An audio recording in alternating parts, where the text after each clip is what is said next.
Welcome to the course CS348 Advanced Computer Networks.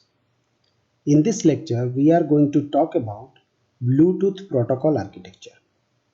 In the last class, we have already covered the Bluetooth architecture and the introduction to Bluetooth. And this is the second lecture about Bluetooth. So let's start.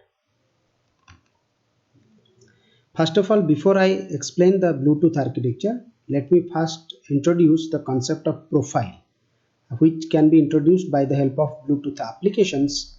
So let us see what are the different application area where Bluetooth can be used, right?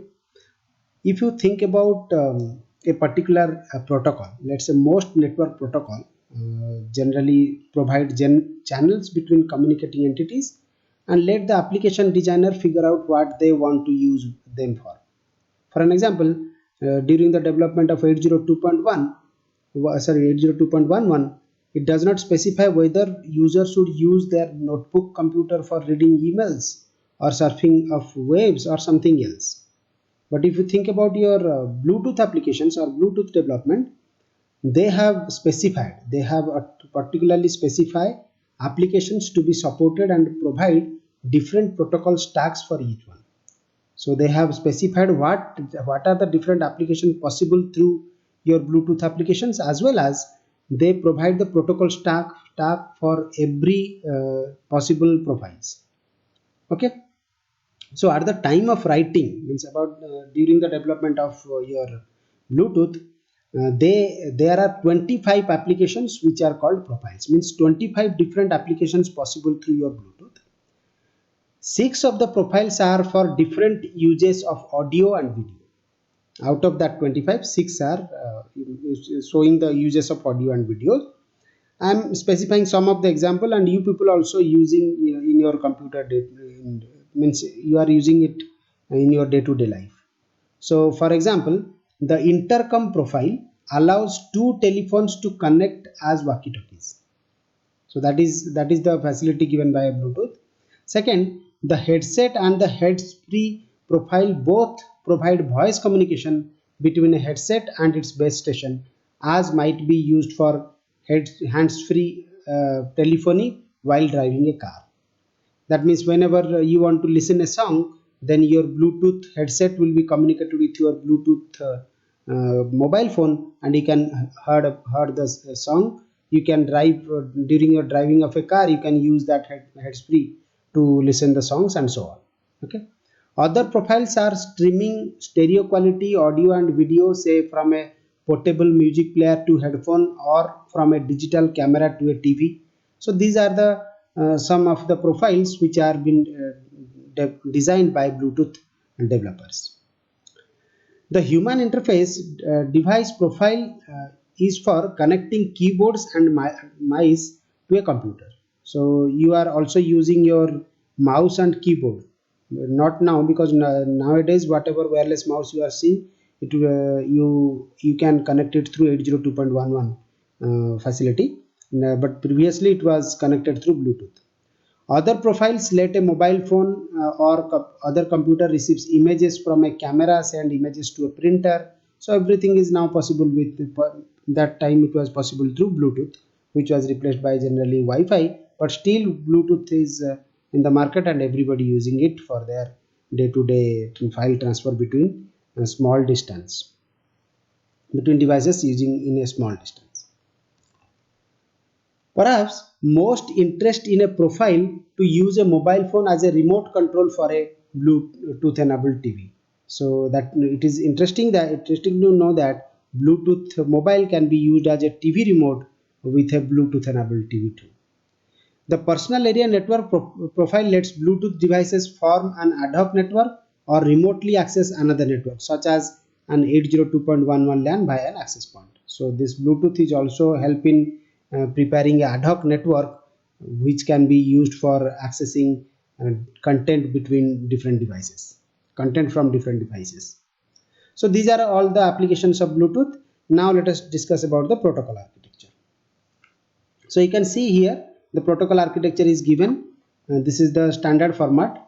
There will be for every particular profile different type of different type of protocol architecture has been given, but still they use the common profile, common platform like this, with the profile has been shown over here.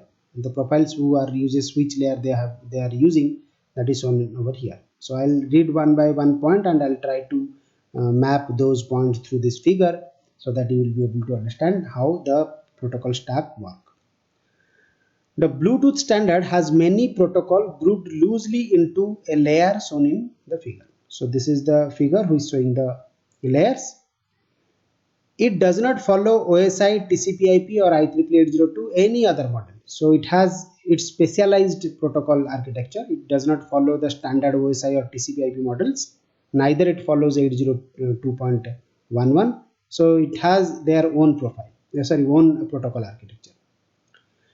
But still, some of the layers are also working like the layers present in other models. So like in this particular example, the bottom layer is the physical radio layer, which corresponds fairly well to the physical layer of in the OSI and 802 models. So in 802 model we are using a physical layer. Here also this radio layer is also acting as a physical layer. It is doing the same work as like your the physical layer present in your OSI model. It deals with radio transmission and modulation. So whenever you are transferring the data, it will taken care of that. Radio transmissions means wirelessly transmitting the data from one device to another device, and modulation demodulation is a part of that particular physical layer as compared to other physical layer in other techniques like OSI or TCP/IP. The link control or baseband, this layer, is somewhat analogous to the MAC sublayer, but also includes element of the physical layer. So it includes some of the part of physical layer, but it is equivalent to your MAC layer. So what is the role of a MAC layer in other devices? In a MAC layer, what happens? We are try to access the medium before transferring the data. So MAC layer is generally handled by your access point. In case of 802.11, he will handle the MAC layer and allow the devices which are communicated through each other, not through each other, through the access point and the mobile devices. So the transmission of data will be controlled by the MAC layer. Similar control is also there in the link control part. So the link control is acting as a MAC layer as compared to other layer 2, but still it uses the physical layer part of the physical layer. It deals with how the master, as I have already told you, how the master controls time slots and how these slots are grouped into frames.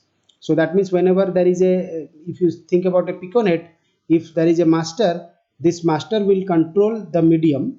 It is like controlling the entire medium whenever a slave want to communicate with him. So he will divide the entire time to different time slots, and for each time slot one particular slave can communicate with the master, or master can send the data to that slave. Okay, so that is all about your link control layer. Then comes in the link control layer, there is a manager, that is something that is called link manager. So the link manager handles the establishment of logical channels between devices. Then it also manages the power management, pairing and encryption, and quality of services. So that means whenever you think about a piconet, if this is the master and there are several slaves are there inside the range, now what the link manager will do, he will manages the processing or the communication between all these devices. How? Establishing the logical channel between devices. So they will establish the logical channels between the devices, right? And he will take care of a power management. So power management in the case of when some devices will be in your radio device. Whenever you think about a radio device, it will be in different modes. One is called your parked mode. So whenever a device is in parked mode, then the power management will be lower. Okay. Then pairing and encryption and quality of service. So the quality of service will be guaranteed by the help of this link manager. Then the next one is the line which is separating two layers over here, that is called host controller interface. So what the line is actually doing, it specifies two things. One is the protocols below the line will implemented on a Bluetooth chip. So whenever you connect a Bluetooth chip to your mobile device, let's say this is your Bluetooth chip, it must be installed in your mobile device. Any mobile device, this Bluetooth should be installed. So those facility, the top layer facility means the below the line, the lower level facility will be installed in this Bluetooth chip, and the protocol above the line will be implemented on the Bluetooth device that hosts the chip. So this mobile device will host this chip, so the top layer will be implemented on the device itself. Okay, so that line is specifying these things. Fine. Then if you see on the top part of the host controller interface, there will be a protocol called L2CAP, which is known as Logical Link Control Adaptation Protocol. So what is the work of this L2CAP? There will be several L2CAP services will be available. Sorry. It frames variable length message and provides reliability if needed. Right? And there are many protocol uses this L2CAP. So what are the protocol?